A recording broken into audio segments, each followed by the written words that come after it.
नमस्कार साथियों, आपका स्वागत है मेरे YouTube चैनल में। आज हम सीखो और सिखाओ की इस कड़ी में राज्य सरकार के आदेशानुसार IFMS 3.0 पर बोनस बिल कैसे बनाते हैं उसके बारे में जानकारी प्राप्त करेंगे। आइए मेरे साथ बोनस कैसे बनाते हैं। उससे पहले हमें ये जानकारी होना जरूरी है कि किन कार्मिकों को बोनस मिलेगा अथवा नहीं मिलेगा। वे सभी कार्मिक जो अधीनस्थ सेवा के कार्मिक कर्मचारी हों, जिनका पे लेवल 12 या 12 से कम हो, उनको बोनस देय होगा। मंत्रालय संवर्ग के सभी कार्मिकों को बोनस देय होगा, चाहे वो राजपत्रित ही क्यों न हो, बशर्ते इनका पे लेवल 12 या 12 से कम होना अनिवार्य है। मंत्रालय संवर्ग में संस्थापन अधिकारी को बोनस देय नहीं होगा।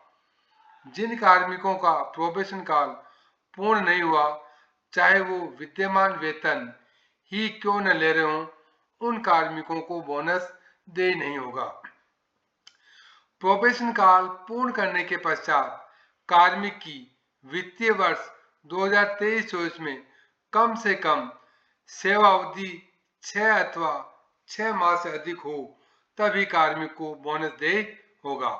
अभी जो वर्तमान में राज्य सरकार बोनस दे रही है, वो तदर्थ वर्ष 2023-24 का देय होगा। बोनस के लिए जो मैंने शर्तें बताई, जिन कार्मिकों को मिलेगा, ये होना बहुत जरूरी है। आइए अब हम बोनस कैसे बनाते हैं उसके बारे में जानकारी प्रदान करेंगे। सबसे पहले आप अपने डीडीओ लॉगिन से लॉगिन कर लेना है। लॉगिन करने के पश्चात आपको वर्क स्पेस पे क्लिक करना है। वर्क स्पेस पे क्लिक करने के बाद आपको, जैसे मैंने पूर्व बताया था, जो डेस्क 1, डेस्क 2, डेस्क 3 है, उन पे आपको काम करना है। आज हम डेस्क 1 या डेस्क 2 डीडीओ पे काम करेंगे। डीडीओ पर जैसे क्लिक करते हैं, एम्प्लॉय मैनेजमेंट खोलेंगे। एम्प्लॉय मैनेजमेंट के अंदर जैसा कि पूर्व बताया गया है कि किस IFMS 3 पर कोई भी कार्य करने से पूर्व प्रोसेस टास्क असाइनमेंट होना जरूरी है। यदि आपका प्रोसेस टास्क असाइनमेंट नहीं है तो वो कार्य पूर्ण नहीं होगा। इस पर क्लिक करते हैं। क्लिक करने के पश्चात हम देखिए प्रोसेस लिस्ट के अंदर बोनस प्रोसेस पे क्लिक करते हैं। यहाँ देखिए तीनों मेकर, चेकर, अप्रूव, अनसाइन है। आपको इन्हें साइन करना है। साइन आप HO को भी कर सकते हो और DDO को भी कर सकते हो। ये देखिए मैंने तीनों यहाँ पर जो साइन किया है, मेकर, चेकर, अप्रूवर, ये सब DDOs को किया हुआ है। ये करने के पश्चात आप लेफ्ट हैंड साइड में देखिए यहाँ लिखा हुआ है बोनस, एडहॉक बोनस। इस पे क्लिक करते हैं। इसमें दो टैब है, ad hoc bonus request, ad hoc bonus bill. आपको बोनस एडहॉक बोनस रिक्वेस्ट पे क्लिक करना है।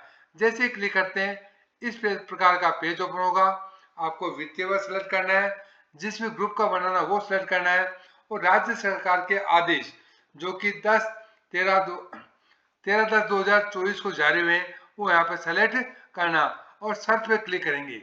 सर्च पर क्लिक करने पर हम देखेंगे कि यहाँ पर किसी भी कार्मिक का नाम शो नहीं होता है, तो हम एड होक बोनस डिटेल पर क्लिक करेंगे। जैसे इस पर क्लिक करेंगे,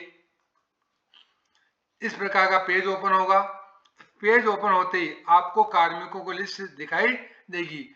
उन कार्मिकों को आपको सेलेक्ट कर लेना। यहाँ देखिए लेवल इन करंट पे मैट्रिक ये दिया हुआ है। ये भी आपको चेक करना है कि यहाँ L 12 से अधिक तो नहीं है। ये करने के पश्चात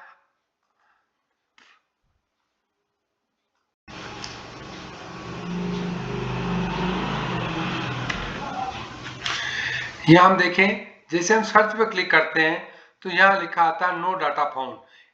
यदि यहाँ नो डाटा फाउंड लिखा हुआ आता है तो आपको यहाँ एड हॉक बोनस डिटेल पे क्लिक करना है। जैसे इसमें क्लिक करेंगे, आप ईयर सर्च करोगे, ऑर्डर सर्च करोगे और ग्रुप डालोगे। सर्च मारने पर जितने भी कार्मिक जो बोनस के लिए एलिजिबल होंगे, उनका नाम यहाँ पर शो हो जाएगा। जैसे नाम शो होता है, आप इनिशिएट बटन पर क्लिक करेंगे। इनिशिएट बटन पर क्लिक करने के पश्चात आपको इस प्रकार का पेज दिखाई देगा।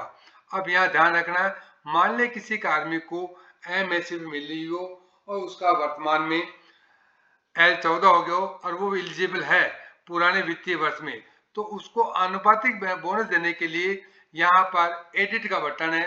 इस एडिट के बटन पे अपने को क्लिक करना है।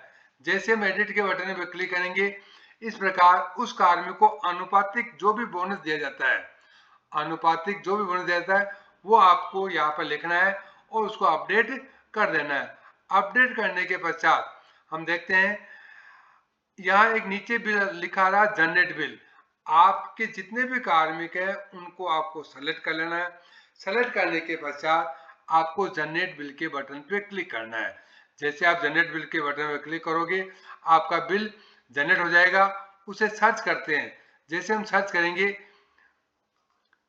इस प्रकार का ये चीज आपको दिखाई देगी कि आपका बिल बन चुका है और यह लिखा होगा bill not forward to treasury.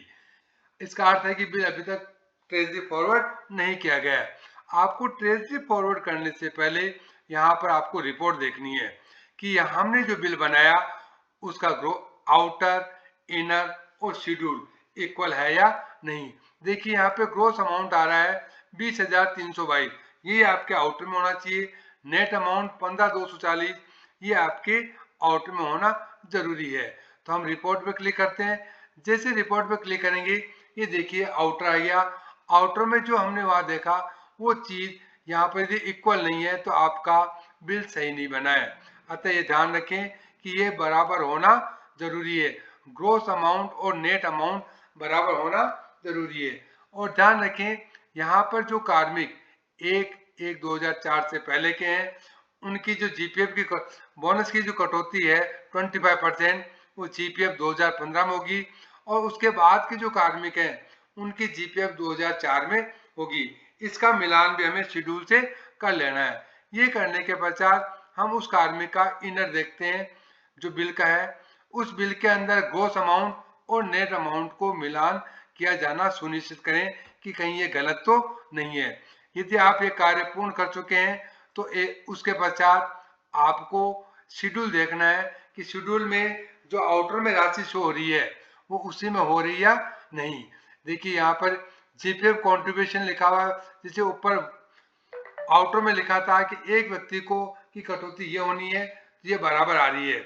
उसके बाद दो व्यक्तियों की कटौती जीपीएफ 2004 में होनी है, ये भी इक्वल आ रही है। इसका अर्थ है कि आपने जो बिल बनाया वो बिल्कुल सही बनाया है।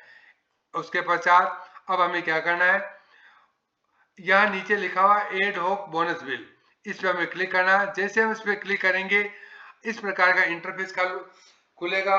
उसके अंदर जितने कार्मिकों आपने बिल बनाया उनके नाम शो हो जाएंगे, उनकी राशि शो हो जाएगी, उनका डिडक्शन शो हो जाएगा।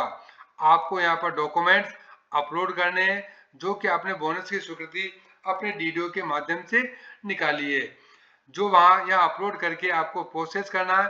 प्रोसेस करने के पश्चात डीडीओ या एचओ के पास आपका ओटीपी जाएगा और आपके उन कार्मिकों का बिल बन गया है। यदि आज मेरे द्वारा बनाया गया बोनस कैसे बनाते हैं ये वीडियो आपको पसंद आया हो, लाइक करें, सब्सक्राइब करें और बेल आइकन को दबाना नहीं भूलें। मैं आपका प्रिय मित्र ललित पारिक।